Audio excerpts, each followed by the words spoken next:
welcome to the Modern Homesteading Podcast.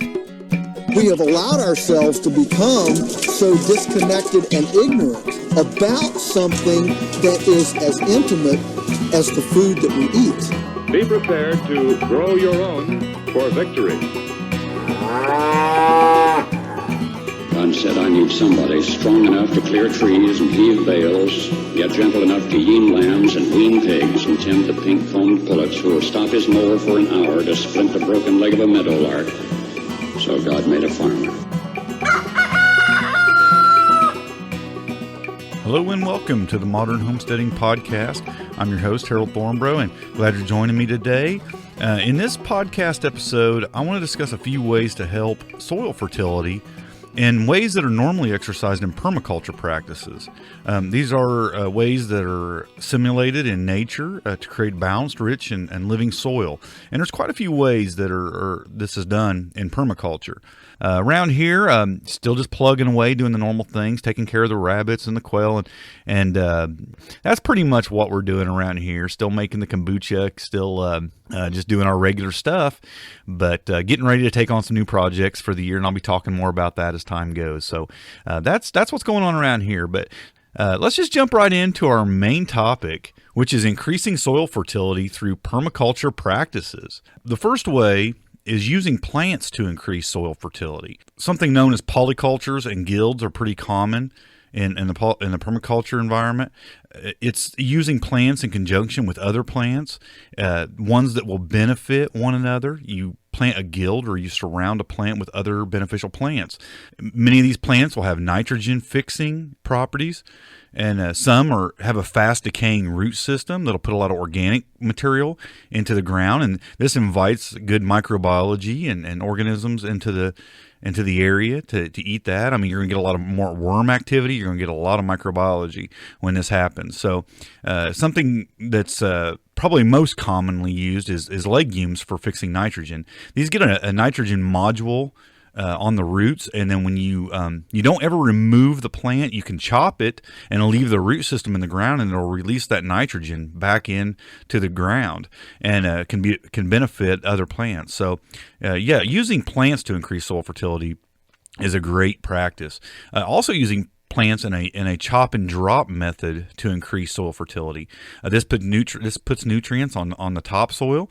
It creates an environment for worms and beneficial insects, mostly because it gives a cover, and as you're dropping it back down, it gives a thick mulch bed in some ways, and of course the soil stays moisture, shaded, it doesn't dry out, and it creates an environment for a thriving microbiology, again inviting earthworms and other small insects and a lot of good microbiology. So it works really well. Comfrey is a real common plant for this, doing chop and drop, but really everything. I mean, if you're pruning trees, you can chop those up. If you're just cutting the leaves off of anything, you can absolutely just chop and drop in that area, and it will put some nutrients as those things decay and break down back into the soil.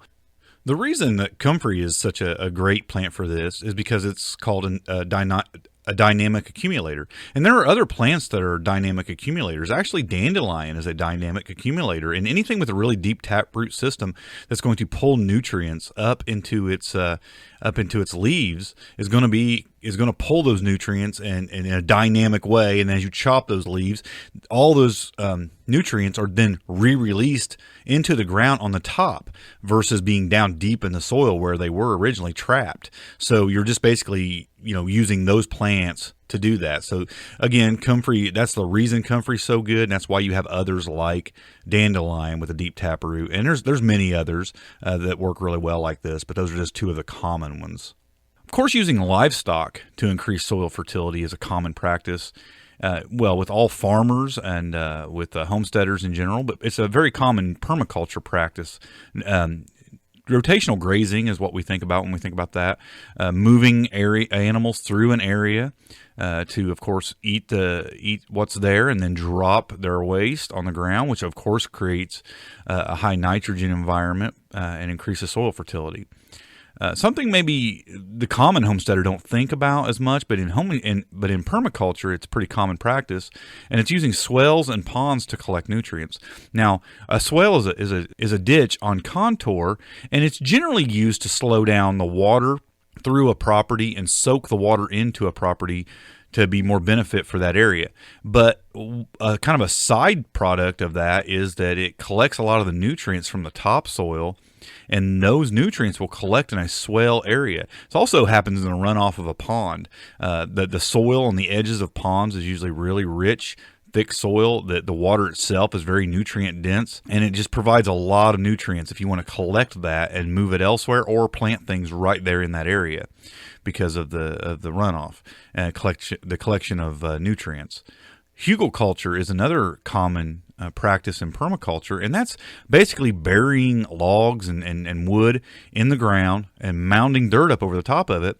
And then as those logs decay, they collect moisture, and of course they're going to put off a organic material decay that's going to increase microbiology. So that's what it does. It increases the microbiology, and the decay itself puts nutrients into the ground.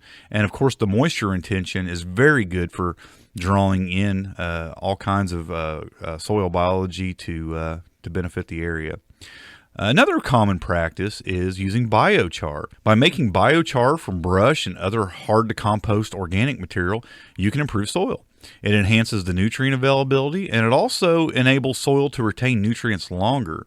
But what is biochar? Maybe you've not heard of that. Basically, it's organic matter that's burned slowly with a restricted flow of oxygen, and then the fire stopped. And when the material reaches the charcoal stage, rather than letting it go to like ash or small little pieces, you leave it in bigger, coarse lumps.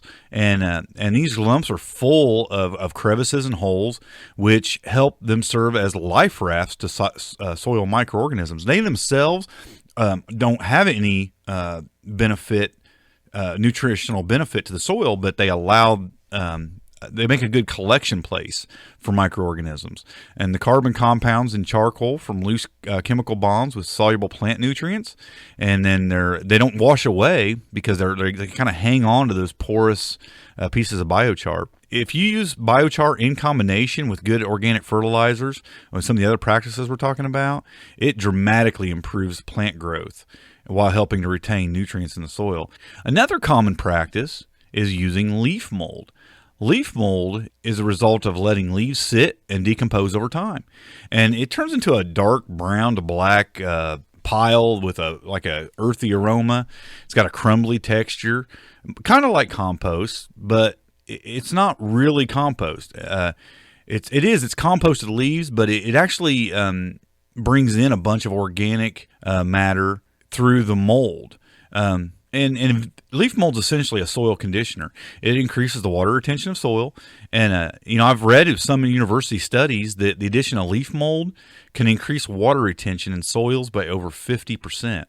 So leaf mold improves the soil structure and provides a fantastic habitat for soil life, including earthworms and, of course, beneficial bacteria.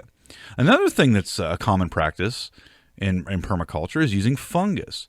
And you want to invite the right kind of fungus to your soil. And so for feeding fungi, you want the ideal wood chips. And these are obtained from freshly cut smaller branches with the leaves still on them. And that's where most of the nutrients reside, and the good fungi love that. Beneficial fungi are certain species of fungi that protect our plants from disease by they outcompete disease organisms, and they create a healthy soil biology, and they also offer direct protection to our plants by producing anti-pathogens. And they also provide nutrients and water directly to the plants for better plant health. So having the proper kind of fungus in your soil is very beneficial, but you want to invite that through a wood mulch, a proper wood mulch. You want to use a wood mulch that's alive, in other words, not a dead mulch. So like I said, freshly cut branches that have life still in them will invite the right kind of fungus. Compost tea is a very common practice in permaculture. I generally do this with comfrey leaves. You create a tea by soaking comfrey leaves, and you can aerate it to speed up the process. And basically, these leaves rot in water, and then you pour that over the soil, and it creates a great environment for microorganisms, and it provides a lot of nutrients to the soil. You can do this with manure tea. Another kind of compost tea is known as manure tea, where you basically soak manure in water and then pour that over ground. That's a little stinkier, although the comfrey can get pretty smelly as well. So it is something that isn't exactly a real clean process. I mean, it's a nasty smelling thing, but it's very beneficial to the soil. Vermicompost is something I've talked to before. Did a podcast recently about that, and it too is a very beneficial practice for soil, and that's composting with worms, taking them worm castings and then just kind of working it with your hands into the soil, right into the top layers of the soil, letting water kind of push it down into the soil. Very beneficial. Nothing really boosts a plant like vermicomposting. Putting some worm castings around a plant, very, very beneficial. I like to use it every year. I take some of my heavier feeding plants like tomatoes and peppers and things like that, and I give them some worm castings, and they just explode with production when I do that. So very good practices there. A few things that do very well through permaculture practices. And we've talked a lot about permaculture, and these are just some of the benefits. These are some other things that you do in permaculture that are just an added addition to your soil, to your garden, and using all things in conjunction with one another to benefit one another. So there's some of the more common practices. So I hope that gave you some ideas and you got some benefit from that.